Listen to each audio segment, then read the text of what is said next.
हरे कृष्णा। आपका स्वागत है हमारे गीता वीकली सीरीज में। आज हम श्रीमद् भगवद गीता के दूसरे अध्याय के 14 नंबर श्लोक मतलब कि 14 नंबर श्लोक सेकंड चैप्टर पर चर्चा करने जा रहे हैं। बहुत सुंदर श्लोक है, इतनी सुंदर शिक्षा है। इसमें भगवान अर्जुन को कहते हैं, मात्रा स्पर्शस्तु कौन्तेय शीत उष्ण सुख दुःखदा आगम अपायिनो अनित्याम ताम ततिक्ष्वः भारतः। इसमें भगवान कह रहे हैं मात्रा स्पर्शस्तु कौन्तेय। मात्रा शब्द का इस्तेमाल किया है। मात्रा मतलब होता है कि जब हम किसी चीज का मापदंड कर सकते हैं, तोल सकते हैं।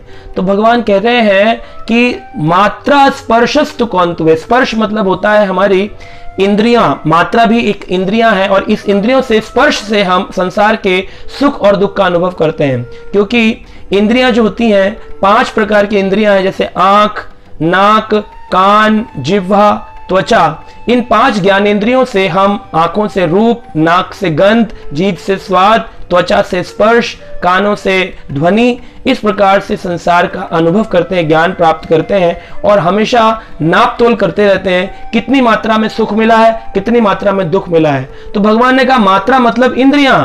तो इंद्रियों से ही हम अनुभव करते हैं कि कितना सुख कितना दुख। अगर स्वाद बहुत अच्छा लगे, बहुत सुख का अनुभव होता है। स्वाद खरा हो, कड़वा हो गया। तो हमेशा नापतोल करते हैं। इसीलिए भगवान शब्द कह रहे हैं मात्रा स्पर्शस्तु कौन्तेय। हे कुंती पुत्र, इसमें ये सुख और दुख तो गर्मी और सर्दी के समान है। जैसे सर्दी के बाद गर्मी आती है और गर्मी के बाद सर्दी आती है। कोई ये नहीं कहता गर्मी आ गई पागल हो गए। अरे गर्मी आ गई तो एयर कंडीशन लगा लिया, सर्दी आ गई तो हीटर लगा लिया और हर परिस्थिति में कार्यशील रहते हैं। तो भगवान भी अर्जुन को कह रहे हैं सुख और दुख से रुक मत जाओ। जैसे सर्दी और गर्मी के आने से लोग रुकते नहीं हैं, अपने कर्तव्य का पालन करते हैं, वैसे ही तुम भी करो। और आगे कहते हैं मात्र स्पर्शस्तु कौन्तेय शीत उष्ण सुख दुःखदा आगम अपायिनाम। इसका आना जाना अनित्य नाम, यह नित्य चलता रहेगा। और क्या करो, ताम तितिक्ष्वः भारत। हे भरत पुत्र, इसको तुम सहन करना सीखो।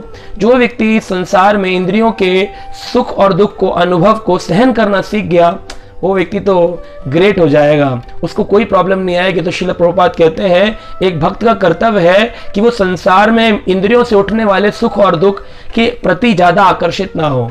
जैसे एक रेड लाइट आती है, उसके बाद ग्रीन लाइट भी आती है।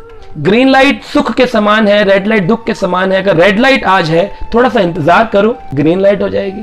और ग्रीन लाइट है तो ये नहीं कह सकते कि अब मेरे जीवन में कभी रेड लाइट नहीं आएगी, दुख नहीं आएगी। सुख और दुख जोड़े के समान है। इसलिए सुख में खुश मत हो, दुख में दुखी मत हो, दोनों अवस्था में ही भक्त बने रहो। श्रील प्रभुपाद कहते हैं कि भगवान श्री कृष्ण ने यहाँ पर 2 शब्दों का इस्तेमाल किया, कौन्तेय और भारत। कौन्तेय इसलिए कहा क्योंकि कुंती महारानी ने अपने जीवन में बहुत दुख झेले। बचपन से ही उन्होंने दुखों का भंडार, उनके पति पांडु महाराज वो ही उनको छोड़ करके चले गए। 5 बच्चों को उनको जिम्मेदारी उनके ऊपर आई। जब वापस धृतराष्ट्र के महल में पहुंची तो उनको लाक्षागृह में भेज दिया गया, उसको जलाने का प्रयास किया गया। वहां से फिर निकल करके वो लोग जंगलों में विचरण करते रहे। कहा गया 12 वर्ष का वनवास है, उसके बाद 1 वर्ष का अज्ञातवास है, दिख गए तो फिर 12 वर्ष का वनवास है। जब लौट फिर करके आए तो कहा अब युद्ध करना पड़ेगा। द्रौपदी का चीरहरण करने का प्रयास किया गया। इतना सब कुछ हुआ, कुंती ने इतना दुख झेला है। तो कह रहे हैं लेकिन कभी भी उन्होंने कृष्ण का विस्मरण नहीं किया, कृष्ण को भूली नहीं। तो तुम कुंती पुत्र हो अपनी माता की ओर से और पिता की ओर से भरतवंशी हो। भरत महाराज जो दुष्यंत के पुत्र थे, वो बड़े बड़े हाथियों के दांत तोड़ देते थे, शेरों को पकड़ लेते थे जब वो बाल अवस्था में ही थे। तो भरत महाराज जिनके आप देखिए इतने बड़े शूरवीर थे, उस कुल के तुम हो। तो भगवान याद दिला रहे हैं तुम एक छोटा सा युद्ध करने से अपना जी चुरा रहे हो। तुम तो कुंती पुत्र हो कौन्तेय, तुम तो भरतवंशी हो। तो माता पिता दोनों तरफ से तुम्हें वीरता विरासत में मिली है। तो सुख और दुख के समान इसको सहन करो और आगे बढ़ो। हमको भी इस श्लोक से शिक्षा लेनी चाहिए।